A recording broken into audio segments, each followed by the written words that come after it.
thank you so much for joining. I'm Carls from Pandion. We have Cinder Shine and we have Liz Rogers today. We've got Rebecca and Anahi here as well from Pandion. And I'll just go through our introduction. Okay, so Pandion is a free online platform empowering artists as they navigate the music industry through educational resources, workshops, wellness guidance, and direct access to experts, helping to provide a constant thread of support for music creators with a specific emphasis on uplifting music creators from underprivileged and marginalized communities. And today we are joined by Liz Rogers.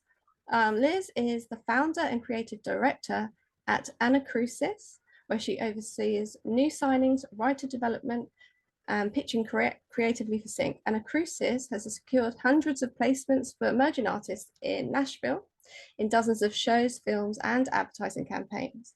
Liz also is an independent music supervisor working in film and advertising, and is a voting member of the Guild of Music Supervisors. Liz is the Associate Music Event Producer for the Nashville Film Festival and an advisor at the Entrepreneur Center. She was featured as a keynote speaker at Vanderbilt's Entrepreneurship Conference in 2022 and has spearheaded events like The Pitch, an evening with music supervisors, and the Nashville House at SXSW, bringing awareness to the non-country community of writers and artists in Nashville. Liz was honored as one of Nashville's 30 under 30 and recognized by the Nashville Business Journal on the esteemed Power Players list, Women in the Music City. Wow. Okay, I'm going to hand over to Rebecca. Hi, everybody. Welcome, welcome. Today we are joined with Cinder Shine. She's facilitating on behalf of 2Indie. 2Indie is a coaching company that empowers music makers to supercharge their careers through innovative programs and an unparalleled community. And Cinder is part of that, and I am part of that, and so is Carl's today. The 2Indie is founded by the dynamic duo of Sonnet Simmons and John Kleinbell. They started this in 2022, both former VPs at music licensing agency Catch the Moon, and with hundreds of placements on their own to their credit. Sonnet and John know what it takes for indie artists, songwriters, and producers to realize life-changing upward momentum in their music careers. From the inside out, with ever-growing online community and strong presence around the world, 2Indie offers innovative live and pre-recorded coaching programs on sync licensing, artist branding, releasing music, and social media for artists. And today, Cinder is with us. Cinder is chairman and CEO at Winning Team Music. Cinder makes indie folk pop music to lift your heart. And welcome, Cinder, welcome Liz Rogers. Well, hello everyone. And Liz, it's so nice to be here with you today. Yay, thank you, you too. And it's so fun. One of the things about 2Indie is they have had for the last year or so every month a boost program where we get to spend a month of, a couple hours a week for a month with a decision maker. And so our last month was with Liz. So I feel like here we are again on Zoom. Isn't it wonderful? And so it's nice to have you here. And here's a couple of things I want you guys to know about Liz. We'll open up for questions a little bit down the road. I'm going to ask Liz some questions, but she is so clear-minded. Liz, I just found your answers to people's questions were like, there was no beating around the bush. It was like, you are clear-minded, and I appreciate your vision and how you roll in the world and all the different hats you wear. It's amazing. And also getting feedback on songs for a month with you was also amazing. So, by the way, 2Indie gives us opportunities to not only do boost, but to make the sampler. The song that we made for the Gen X, the Gen Z hype swagger brief, already got picked up from another agency already reached out. So I can still send it to you. See, that's the dream. That's what we hope for. Right? I mean, and the other Yeah. song you heard during that, I did the things you said, which the other thing, you guys, is to have teams and to get song feedback, in my opinion, is one of the most important things you can do for licensing. But anyway, the other song, the really fun, funky hip hop song, that also got picked up, snap signed immediately. So, you're a part of that for me. Aw. So Well, thank some good briefs there. Yeah. Yeah. So, can you tell us a little about your company, Anacrusis, and the scope of work you do as it pertains to sync and indie music makers? Yeah, absolutely. So I started Anacrusis over 10 years ago here in Nashville when Sync was still kind of a small ball getting its momentum. Now it's a huge snowball steaming down the hill. But there were very few people here in Nashville that really understood what Sync was. And but the talent was there. And so I really wanted to champion the talent here and kind of find those independent artists, songwriters, producers, and elevate them and help connect them and help them get co-writes and ultimately eventually get synced. And so, yeah, so we started out as just a sync rep company, which means for those of you who are new, that means that you still own all the rights to your music and we just help get it placed. So think of it almost like a realtor, right? We just help sell the song and we take a commission. So it's really helpful for artists that are doing their own thing. They have their own sound, they're writing, they have albums out, they're touring maybe. They just need someone in this lane to really help get their songs to the right people. So that's where we started, and we still have a huge roster of amazing bands and artists, a lot of indie rock, a lot of really cool alternative artists that they do their own thing and they're incredible and they're on tour, and we just help to find homes for their songs in television shows and ads and that kind of thing. So after a few years, we had grown and we were amazingly able to launch a full publishing arm.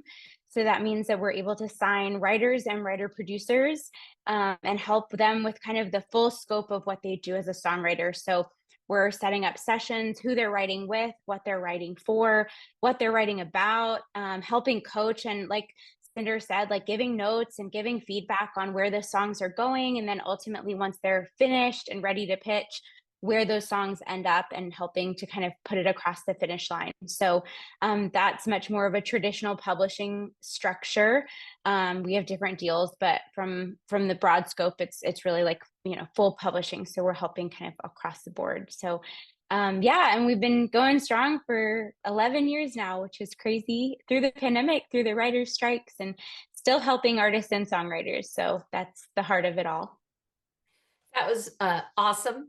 And one of the things that, and you also do some music supervision, as if you weren't busy enough, right? I do. I do. Yeah, so I do a handful of projects a year. It's definitely not a full-time thing. It's on the side. People come to me just through relationships that I have asking for insight and advice. Sometimes it's just clearance, but sometimes it's creative as well. So that's really fun to be able to put on the hat that we're usually pitching to the supervisor. So to be able to kind of send out a brief and send out that blast to all the peers that I have in the industry and hear all of their suggestions and really kind of think about what our client is usually thinking about, which is what is really the best song for the campaign and what's going to fit and how is it going to work budget wise and kind of all those questions there. So yeah, I work a handful of campaigns a year. I say it's a lot of advertising and then maybe one film thing here or there that just kind of stretches for 2 years and then it wraps. So yeah. Cool. And I see some questions coming up in the chat. And I was like do you want to answer them as we go, or do you want to hold questions till the end? What are you comfortable with, Liz? Either one. Yeah. Well, let's go ahead and let's go ahead. Just and I can touch on the Anacrusis one since we were just talking about Anacrusis. Yeah. So the easiest way to explain this is we try to find the best way to represent you and your music. And so sometimes that's a handful of songs. But what we've found works best for our clients is, since we're really not a library, we don't have thousands of, millions of songs. We're really roster focused. We're really artist focused. So it's really best if we have a bundle of songs to kind of help elevate you to our clients. So we have a little story, kind of something that can catch their attention. We can send more. Usually if we only have one song, they always say like, well, we love that. Can we have more? So to be able to have more, just a few more songs, not saying that we don't sign one-off songs, because there are always exceptions, but I feel like it's easier if we can kind of put together a little package and help kind of put that over and over out in front of our clients. But yes, I mean, we're always looking for new songs and new writers and new artists. And we started as based here exclusively in Nashville. That has broadened. So I saw the comments about people outside of Nashville. We tend to try to have a touch point here in Nashville. So a lot of the artists that we work with have been here and have moved away and still come back and write a lot, or come make frequent trips down here throughout the year to write. One of our strengths is being a local champion. So being boots on the ground here and really being a voice, knowing the scene, knowing who's coming up, and being able to connect you with people here in town. So if you're not here in town, I wouldn't say it's excluding you, but we would love to see you here in town. So it's a great community of writers and artists. So hopefully you can make a trip here and collaborate, and we can meet in person. That's lovely. And, that's the second time you've used the word champion since we started that. And I love that word for you, because that is kind of how I see you as well. And so how do you actually discover the people?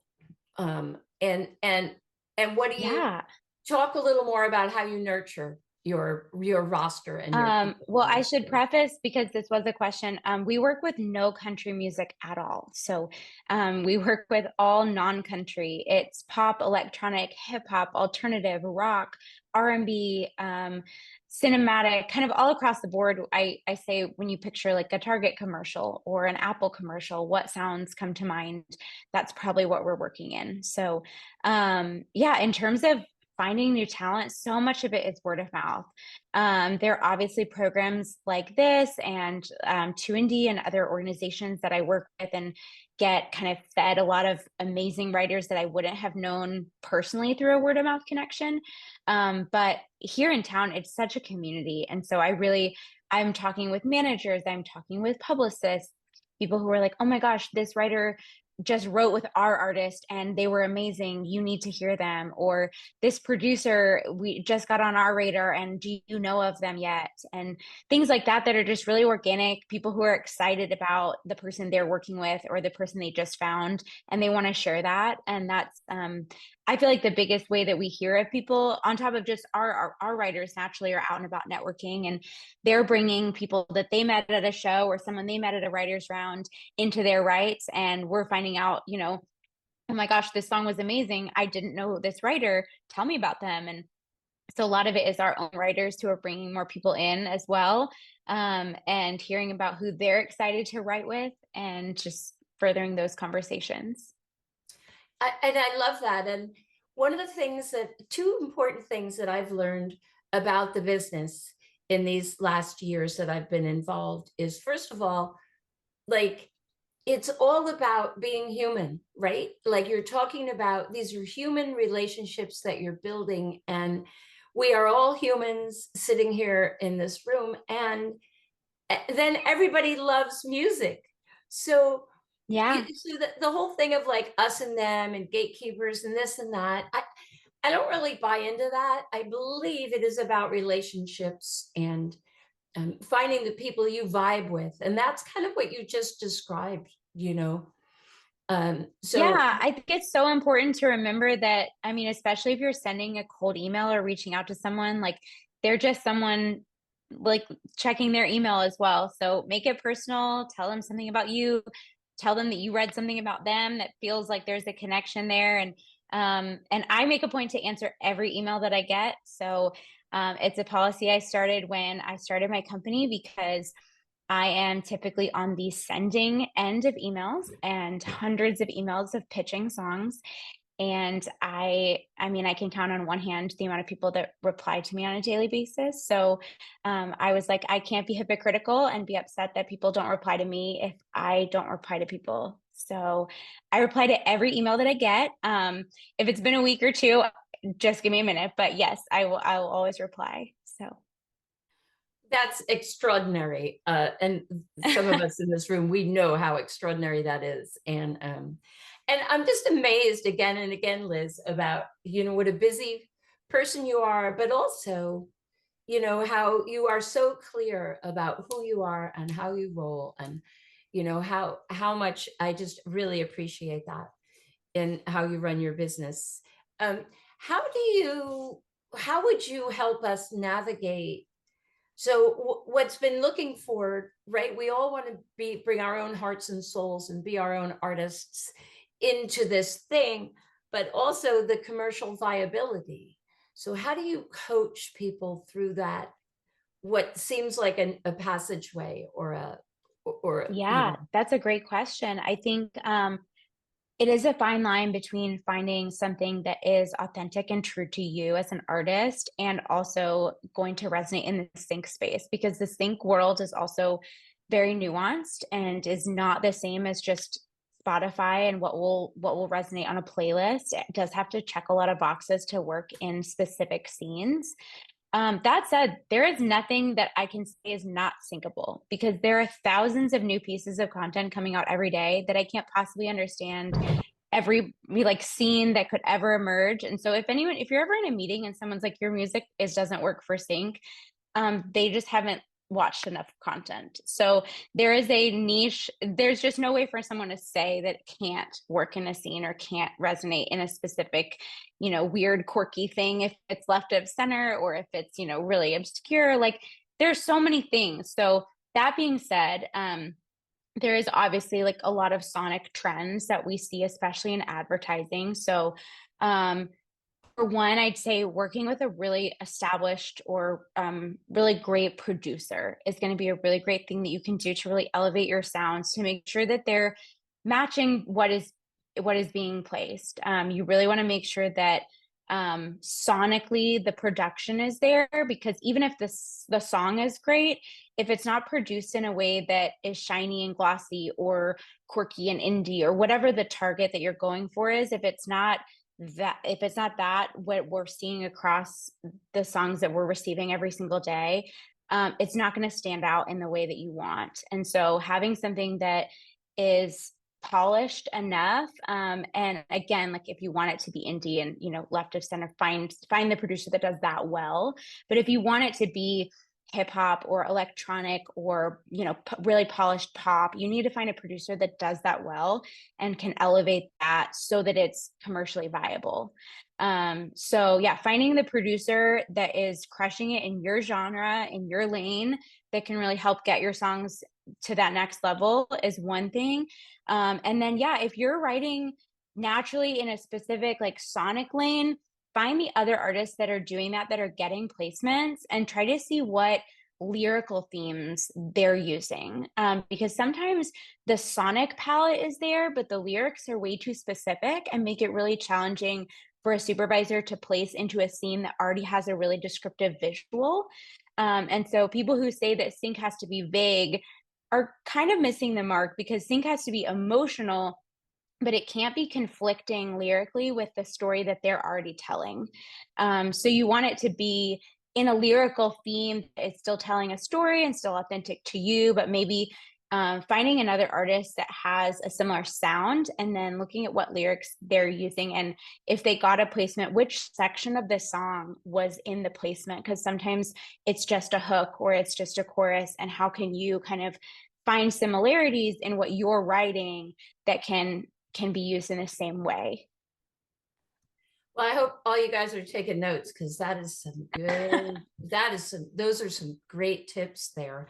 And, one of the things that I know you were looking for in Boost, and I heard you say this several times, is like, surprise me. right? Like, so Yes. all those, you have to tick all those boxes. You got to get the good producers and have, and you also said a lot, yeah, it sounds a little like, don't be lazy with the lyric, right? It sounds a little sinky, you would say. You didn't say it like Mhm. that, but that's, Yeah, I think knowing your target too, like I've explained this in the boost program that Cinder was referencing, but I think knowing what you're going for, if you're going for something that is a really huge music focused brand, like a campaign, a big commercial, they're going to want something that's going to elevate that to the next level. They're not going to be wanting something that's been done before, said before. So you have to think, if the target is like an Apple commercial, for example, what are they doing? What hasn't even been done before? I use the word unexpected a lot. Think about your song and then think about, is it predictable? If I didn't know this song, would I predict that it would go the way that it went? And that can work for some things. It works great for television, like you got these big beautiful swells and arcs and emotions. But in advertising, you have to think, advertising at its core was, there was a commercial break in a television program and you're going to get up and go to the bathroom or go get water, and I need you to turn back around and look at the TV and not walk away. And that typically comes from the music that like punches right at the commercial break, that makes you not get up that very second. And so we're not seeing that as much now. Obviously streaming has created a different platform, but still commercials are, if you open YouTube and that first thing that starts really pulls you in, you're not going to click skip right away. You're going to see what it has to say or what it's offering. And I think that a lot of that comes with the emotional tug from the music that's used. So what is your music doing that is making people listen right away, making people say, oh, what's that? Oh, I want to know more. And so finding those, like, just something different, something unexpected. that's great. Thank you. And then, so I hear you say you do have a stable isn't the word I'm looking for, of writers, right? How do Yeah, you a roster. Yeah, either way. Yeah. roster? How do you like what instinct do you follow to put together people? How do you create successful teams? Do you have some Yeah. information about that? That is one of my favorite parts about what I get to do, is putting people together. So, I mean, looking at their strengths, both as a writer, as an artist, as a producer, like musical strengths is one thing. But then I also look at like their personality and what they bring to the room, and what they're going to vibe with in another person. And when we set up camps, for example, I'm always looking for maybe the person who doesn't know anyone on that first day, you put them with one of the people who knows everyone, so that then they have a person, a champion that they know. And then the rest of the week, they feel really comfortable in any room. Finding the things that helps people feel comfortable at the beginning and then slowly opening that up.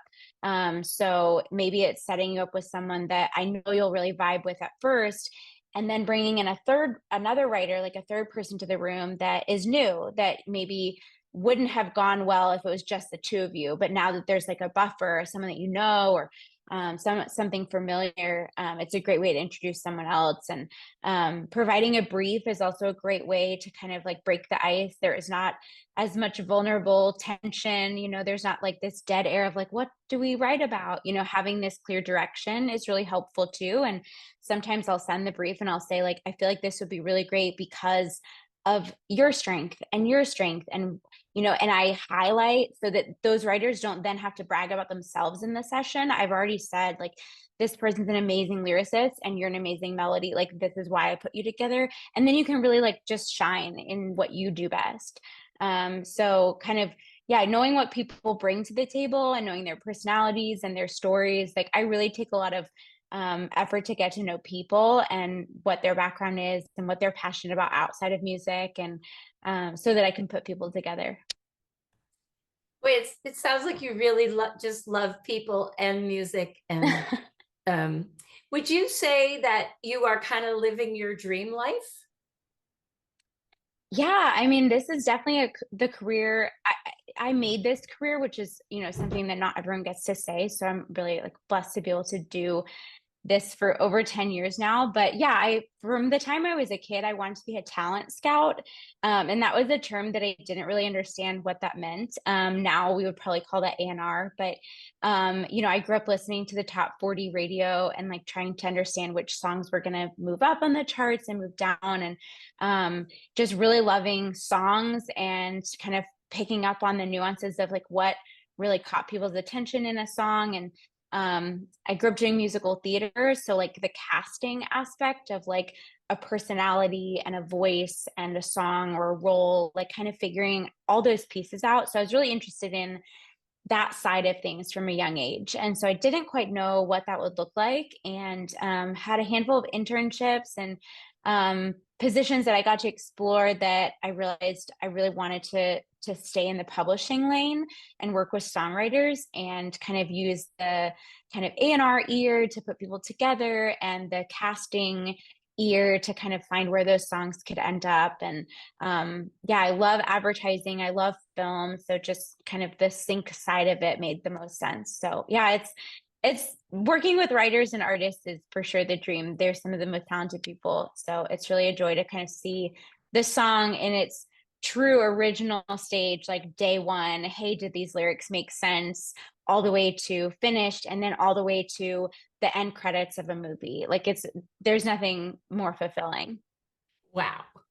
It sounds like I love listening to that. Even you say that story, right? I mean, because we're all sitting here in some capacity as part of that journey. Can you touched on this a moment? Can you just say a little more about how, like I see it as kind of a marriage between a lyric or a story and then the vibe of the music, and how they have to be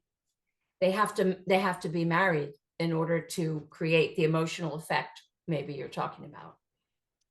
Yeah, so it's interesting that you talk about it that way, because I think we've really seen this really cool juxtaposition in pop music between lyric and melody, where like the melody might be really, really fun, but the lyric is really heartbreak or really down, or vice versa. Like the melody might be really somber, but like the lyric is really optimistic and uplifting. And so pop music has done an amazing job of some of these like fantastic pop songs. We're not seeing that juxtaposition in sync as much because, as you say, sync is so much about the emotion and kind of that cohesive feel of the lyrics and the emotion both elevating the same plot story arc that the visual is. So I work with a lot of amazing pop writers who bring these songs that I'm like, I just don't think this is going to resonate for sync because the lyrics are kind of downer. And the song is really fun. And so finding that kind of cohesion that works for sync may not be something that you naturally gravitate to as a writer, because there is so much great juxtaposition in the pop space or rock space, or and I think that is a challenge for a lot of writers to find what is aligning in a way that feels authentic, that doesn't feel like, oh, I'm writing this happy song and I'm singing these happy lyrics and it just feels cheesy. So you have to find what is still fun about it, what is going to make you get up and dance, what's tugging at your heartstrings, like what is it that when you hear a great song makes you truly want to get up and dance. I ask that of my writers all the time and they think I'm being sarcastic. Like, no, answer the question. Like, what, we all have those songs, like when you hear it come on, you're like, yeah, I love this song. What is it about that? What, like, genuinely? And I think that's something that all writers should ask themselves, because it's so important to think about what grabs you as a listener. When you take off your writer hat, think of you just as a listener in the car. Like, what do you want to put on when you had a long day, or when you wake up in the morning and you're like, oh, I just need something fun to get out of bed. And so those are really fun to kind of think about.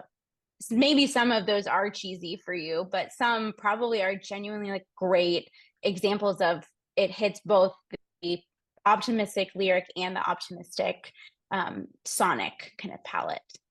Right away, I mean, I would love to see everybody just drop in a song that makes you want to get up and dance, right? Like, wouldn't that be fun? But Imagine Dragons, I'm on top of the world. Hey, Like whenever I hear that Yes. song, I have to, Such yeah, a great example. And that song has had so many placements because it does exactly that. So that's a yeah, great example. yeah. Yeah. Um, and you know, you were talking about juxtaposition songs, and you know, I'm old, okay, but I have a little side thing I do. We call it C&H Sugar. Cinder and Hugh, we only do sweet songs, but Bye Bye Love by the Everly Brothers has got the happiest thing. But you're talking about being so heartbroken you could die. And it's like, bye, Yes. bye. And I'm like, but I love it. You know, Yes. I So love that. actually, as a fun thing, for those of you who are really like artist or producer inclined, finding those songs that are really big juxtapositions are great songs to reimagine. So if you're looking for a song to cover, think about a song that is a really fun, dancey, like a lot of 80s songs are this. They're really fun. They make you want to dance. But then when you listen to the lyrics, you're like, oh, this is really dark and sad. And if you can find a way to bring out a dark and sad version that really makes you like, oh, I know this song. Oh, whoa, I didn't know this song. Like makes the listener really pulled in.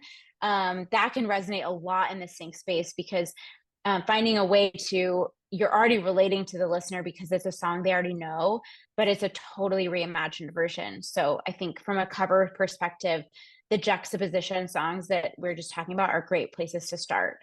But that is great. I hope everybody's taking notes and this is being recorded. Yeah. Um, and a lot of trailers lately are made in that way as well, just with songs you're not quite sure. But I love, you know, Yeah, thinking about those juxtaposition songs and reimagining them. I already have an idea going for Bye Bye Love.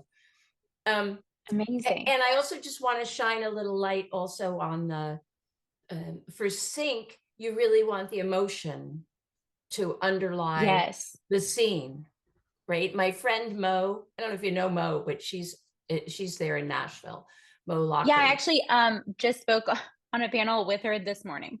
Okay, so Mo Yeah. said something brilliant, which she always, you know, brilliant shit just flies out of her mouth. But she said the other day, she said, remember, your music is the ketchup, not the French fries. And I just love that Yeah. because that speaks to the emotion.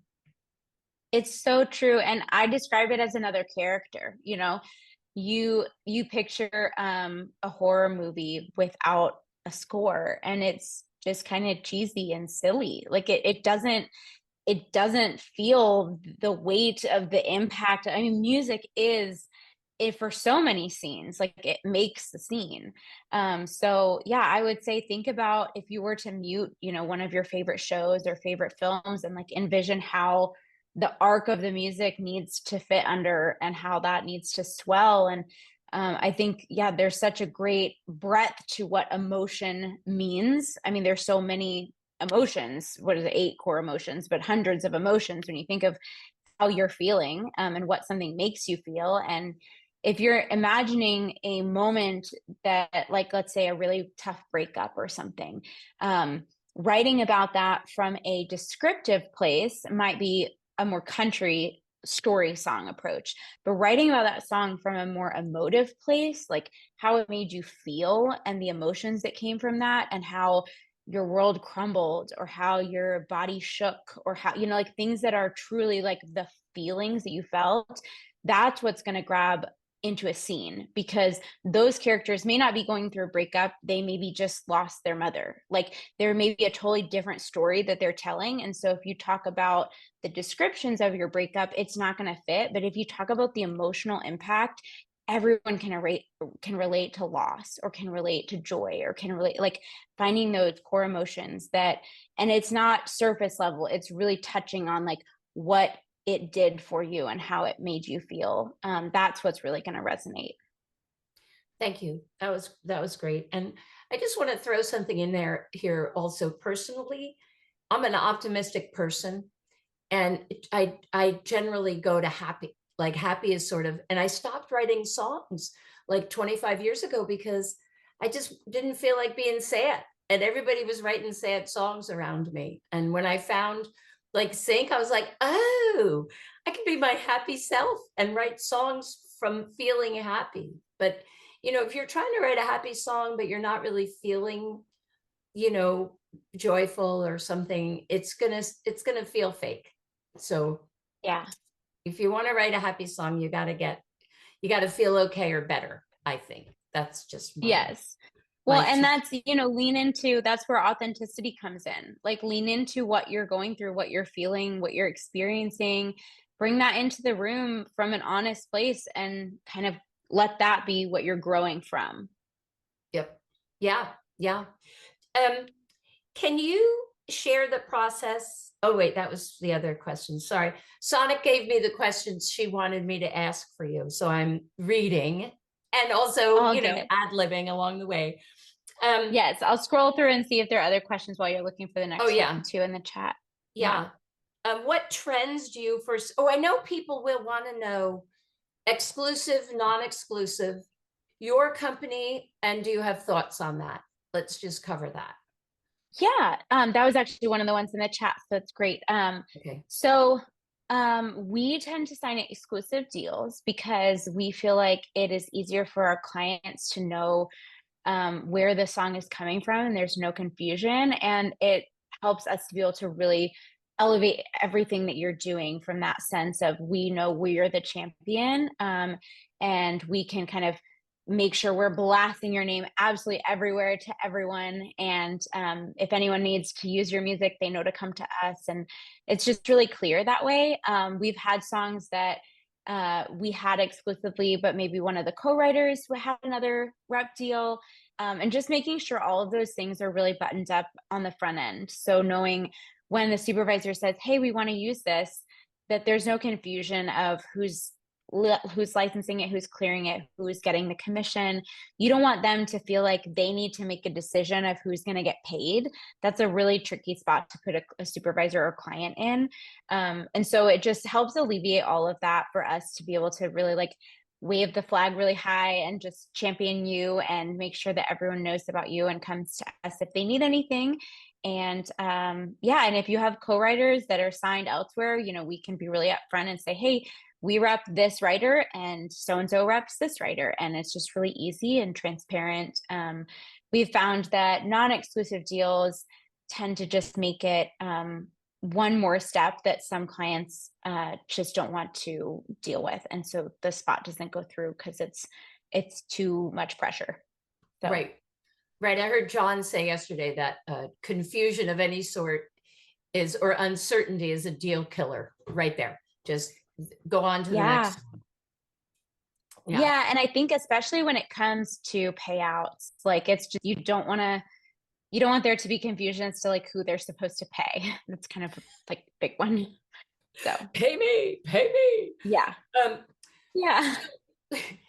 So, this might be a question you get a lot, and is it answerable? Who knows? But what trends are you seeing, and do you expect them to continue for licensing, basically? Yeah. Across the board, I would say definitely in the last few years, and I do foresee this continuing.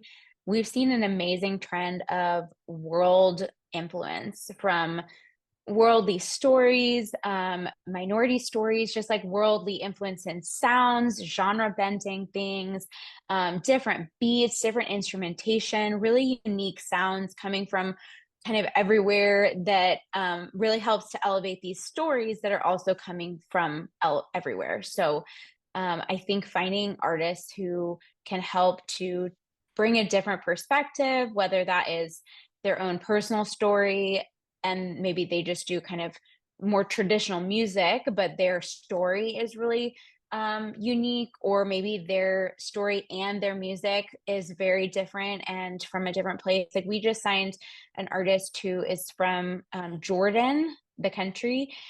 She lives here in Nashville now, and she grew up there, and she definitely has a lot of amazing female empowerment stories that have come from the female oppression that she saw growing up and kind of her voice that came out of that. And her music is very accessible pop music, but it's also part of it is in Arabic, and part of it is, she has these really amazing instruments that she brings into the studio, and kind of different instrumentation that her producer is amazing, and kind of helps to put that polished pop sound on these really cool, it's almost like a Bollywood kind of a Shakira style, but from the Middle East. And so, yeah, finding those voices that will help to kind of elevate different voices and different stories that the media is now really, thankfully, really embracing. So, yeah. I love that. I think that's one of the, I mean, I often feel like the world is just too easy to be, it's too big, it's too easy, but I love that because of the access, right? We are able to hear about a singer from Jordan and be thrilled about it. And here's a question from the chat. How do you feel about artists that do a couple different genres for your catalog, or do they need to have one sound? Yeah, that's a great question. So as a writer, we really look for diverse writers, writer artists, writer producers. That's one of the greatest strengths, obviously, as a writer, for you to be able to step into different co-writes, different sessions with different artists. So I'd say as an artist, it does tend to be challenging because people really rely heavily on, unfortunately, like the metadata box that you're going to put in. So if I'm really pitching this one artist over the years, and people gravitate and know that that artist has this sound, if all of a sudden we're sending things that don't sound like that at all with the same artist name, it's just confusing. And kind of to touch on like the confusion aspect that we were talking about earlier, you want to make it as easy as possible. And so having an artist that also has a sound, that has a package, that has a story, kind of feel cohesive is really helpful. Not just saying that your artistry can't evolve, obviously, over the years. I mean, any of the greatest artists that you can think of over time have grown and evolved, and their sound has shifted. But I think probably what you mean by this, and what a lot of people who write sync mean, is, hey, I have these really cool like pop rock songs, and then I have these like dark cinematic songs, and then I have this like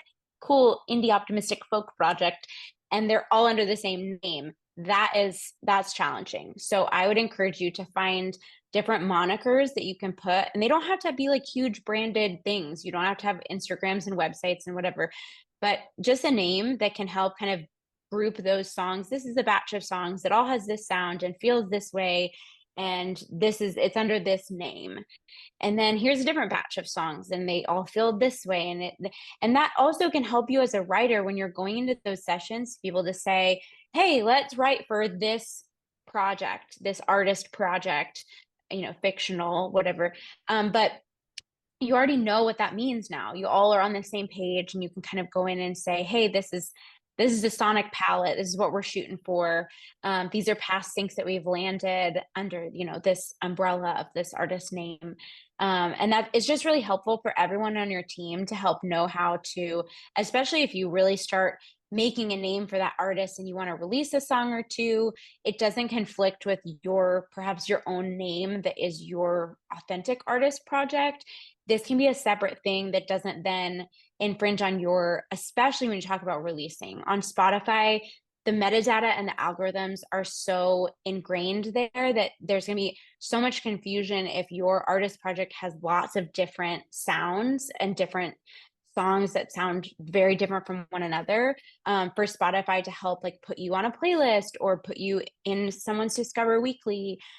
So helping kind of the whole system at this point, unfortunately, is very like, what's the box? How do we like describe you?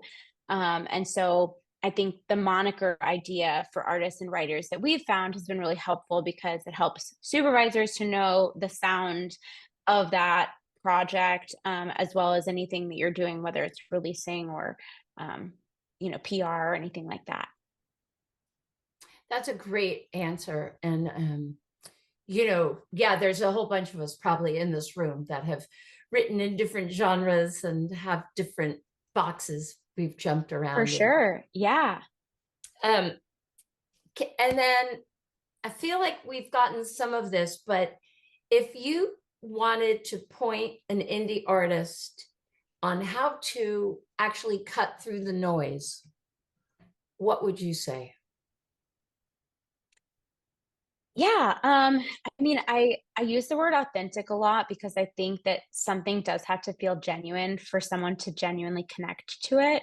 But I think also like finding what is unique about your sound and kind of elevating that is also going to be really helpful. So if you have a unique aspect of your story or a specific thing that you're really empowered by or want to feel like you can make your voice known for, we have an artist that we love that is she's all about kind of elevating the voices of the bullied. So she was bullied as a kid and she writes a lot of like empowerment songs and optimistic songs and female empowerment songs. But one of her taglines is kind of like the voice to like, it's kind of to get you out, to break you free or whatever from your bullies. And so finding those, whatever that is, a little nugget of something that can tie in yourself to your music and what you're doing and in an authentic way, I think will help to just make people remember you or make people want to listen to the song. If they see your email, want to like click on the link to listen. I think so much of what you're presenting is people get a first impression oftentimes before they even hear the music. So is the first impression something that's going to make them want to click on and listen to the music? So did you make it easy? Did you make it straightforward? Did it kind of sum it up in a way that wasn't so lengthy that they had to read 4 paragraphs to like know what you do? Like finding something that makes it a great first impression, and then they want to click on the sound, like click on the music to hear the sound that follows that introduction. That's really well said. Thank you so much. And there was a few questions here. Somebody wanted to know if you would the name of the Jordanian singer. Oh yes, I'll put her name in the chat. Okay. All right. And there's also been a question about instrumentals, full songs. Do you want to talk about that for a few minutes? If you can. Yeah. So we don't work with instrumental only. That being said, we definitely license instrumentals. So I think having that in mind, if you're writing songs, is going to be just, it can't hurt you to think about, if I were to remove the vocal track, how does this instrumental, does it just sound like a loop? Does it just sound like something that is repetitive and doesn't move anywhere? Or does it also kind of have a life of its own and some fun elements and ear candy and things? A lot of times you're going to use a lot of the instrumental and then a small hook or a little like nugget of the chorus or something. And so thinking about your song from an instrumental standpoint will always help you. It definitely won't hurt you. That being said, I think from a composer place, and now especially with the rise of tons and tons of library musics, library catalogs and AI music, and there's so much more in the instrumental space that and you have to think like a television show often has an in-house composer. So you're up against a lot if you're just coming at it from an instrumental place. Not saying that you can't break through the noise. It's just there's a lot more competition and a lot narrower window for you to do something different. Because so much of what an artist is able to do is convey their story through lyrics and melodies and the songwriting aspect of it that can bring people in a way that just adds one more thing that we can catch on to and relate to as the human level, right? We want to be able to relate to someone or something. So the instrumental only kind of more score driven side, if you're talking about like being a composer, that's a whole different kind of wheelhouse where you really have to apprentice and train under a composer and get into the film world and really begin like composing for games and composing for film and understanding the nuances. That's a whole different world. But kind of as individual songs, short form that are instrumental only, it's just a lot harder to stand out with an instrumental only song. So we tend to use artist songs that we then can piece out and say, hey, we have the instrumental also. And then they just use a one hook of the lyric. And let me just piggyback on that for a minute. There's a ton of really great top liners who are not producers who would love to maybe jump on an instrumental track Yes, and give it some words absolutely. and a Yes, melody. and we have found a lot of amazing producers that way, because people reach out to us and they're like, hey, I am this like electronic producer. Do you ever work with just instrumentals? And I'm like, no, but we work with amazing top liners. Would you ever be open? And then they send over a playlist, and we're able to have those writers kind of make these into amazing songs. So there was a period of time, I mean, it's still pretty huge, but there was a period of time where all of the biggest electronic dance songs were actually written here in Nashville. The lyrics, the lyricists, the writers were Nashville-based writers, and the tracks, the producers were kind of all over, a lot of European, Sweden, all over production wise, but the lyricists are predominantly based here in Nashville. So because there is a nuance to writing a song that doesn't feel repetitive, especially an electronic track, like that is a looped track that you're top lining over, you don't want to feel that the lyric is also repetitive over a repetitive track. So finding those nuances to like make something feel catchy enough that it is repeatable, but it's not a repetitive thing. So there's a lot of nuance to writing a great dance song. So yeah.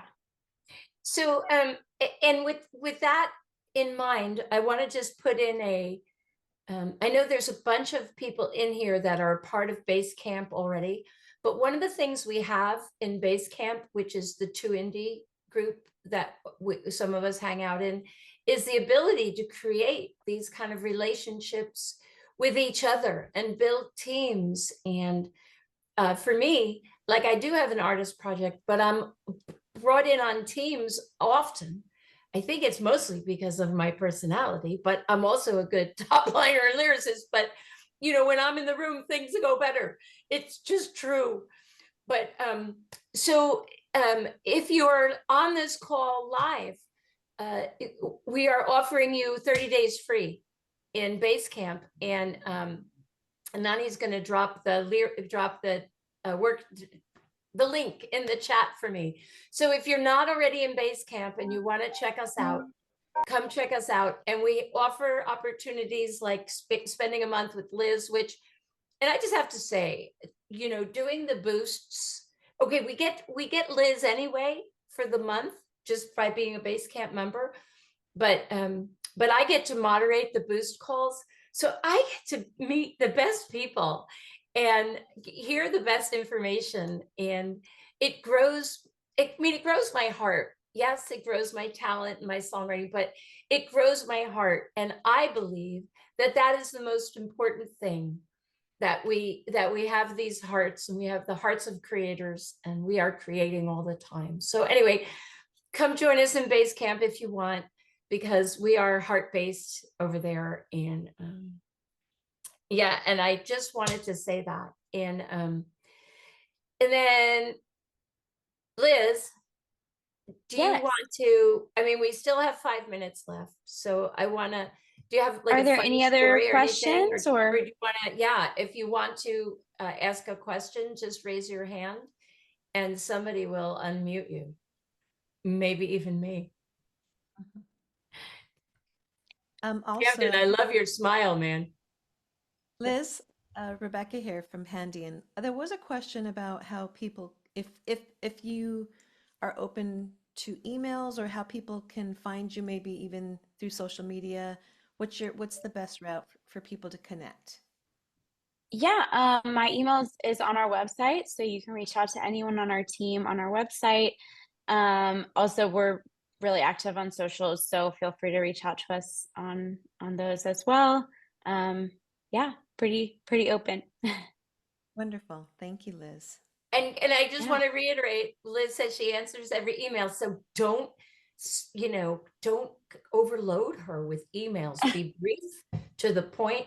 And do you need anything right now? What are you looking for? I mean, we're always looking for something that's unexpected, something that surprises me. I feel like Um, Always looking for great producers, finding someone that can own what they do really well and start with that. Like, when you email someone, I would encourage you to stay away from the, I can do everything, I'm really versatile, I do a little bit of everything. That's really hard for us to then know how we can set you up with someone and what is the true strength. And, lead with, hey, I'm like, I have 10 years experience in hip hop and like crush it in the hip hop pop intersection. And, I'm now expanding to do a lot more in the cinematic space. And, then I know, then I can like kind of take that and connect you with someone or put you in a room with someone. Saying what your strengths are is not a bad thing. So definitely kind of lead with that. And if you have any, if you want to send any songs, make sure you send it as a link. Don't attach things to emails. No matter what other people tell you, that's never enjoyed by the recipient. So just have a link that, whether it's SoundCloud, Disco, even a Spotify link, if your songs are out, just send me to your Spotify and I'll click on it. And it's a great way for me to like get everything, bio and stream number, everything there. So yeah, just try to make it easy. That's what I was saying earlier. Make it easy on me or whoever you're sending it to. You have to understand people that are on this end of the table get a ton of emails with music. And so the more succinct you can make it, the easier for the person to kind of digest it and click play. So, yeah. And I want to piggyback on that too, because I was taught early on, like the thought is, how can I help? Not necessarily how can you help me, but if I'm going to email Liz, how might I be of service, right? In the back of my mind. So, right. So you're being succinct and what you do, and here's some music in case you need it. If you need something else, maybe I can help you. Let me know. Boom. Right. Yes. So, and I think it's so helpful. I mean, I'm sure everyone who's on this call has heard this, but like, do your homework, do your research, look up what the company does. I can't tell you the amount of emails that are a country writer, and I'm like, on every page, on all of our socials, on everything, it says we don't do country. And they're like, you're based in Nashville, I write country. And I'm like, that's amazing. There are a bunch of other companies that you should have reached out to instead of me, but you didn't do any research. So, do your research, find out who our writers are, especially if it's a small town. Like, chances are one of them. Be like, hey, oh my gosh, I just wrote with so-and-so. That's a person that clearly we know very well if they're signed with us. So it's a great way to like make sure that we see that you're already in the space, that you're already working with people that we know and trust. And even if you haven't worked with them, say, hey, I love this person's music, and my music's really similar, or, I feel like my music would really align well with so-and-so, or, just find that connection that is someone that we already work with, someone we already know, that is a very easy, like clearly shows you did your research, you read about us, you saw who we work with. If you heard about us from someone or somewhere, say that that's probably someone we know. So make it, one step easier for us to like know you're already in the circles that we're in. that's Wonderful. beautiful. Thank you so much to Indy, Cinder Shine. Thank you, Liz Rogers. Next week, we have at 11 a.m. Pacific time, May 22nd, how to create your unique sound as a composer with Carla Patuo.